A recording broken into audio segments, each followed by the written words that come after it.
Love today படம் முடிச்சிட்ட பிறகு எனக்கு நிறைய கதை வர ஆரம்பிச்சுது. கதை வந்தால் என்ன சொல்லுவேன், சினாப்சிஸ் கதை சுருக்கம் வந்து மெயில் பண்ணுங்க அப்படின்னு சொல்லுவேன். அப்போது அந்த மாதிரி தான் டூடோட சினாப்சிஸ் வந்துச்சு. படித்தேன், இன்ட்ரெஸ்டிங்காக இருந்துச்சு. ஆனால் நான் அப்போ தான் லவ் டுடே பண்ணியிருந்தேன். அதுக்கப்புறம் எல்ஐகேவும் அப்போது பண்ணியிருந்தேன். இன்னும் டிராகன் அக்செப்ட் பண்ணல.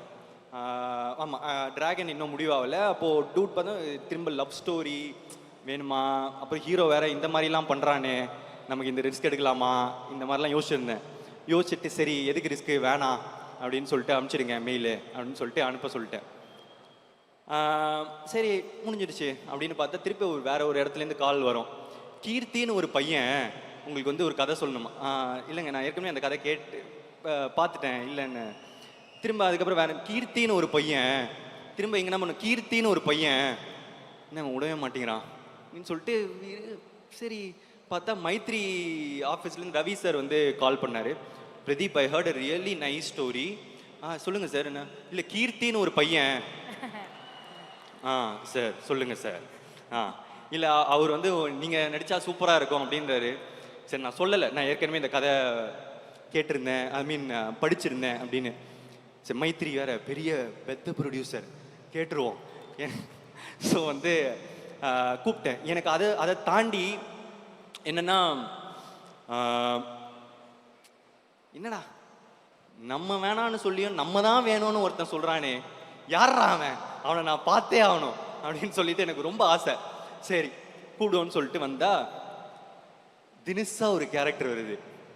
இந்த சட்டெல்லாம் வந்து போட்டுட்டு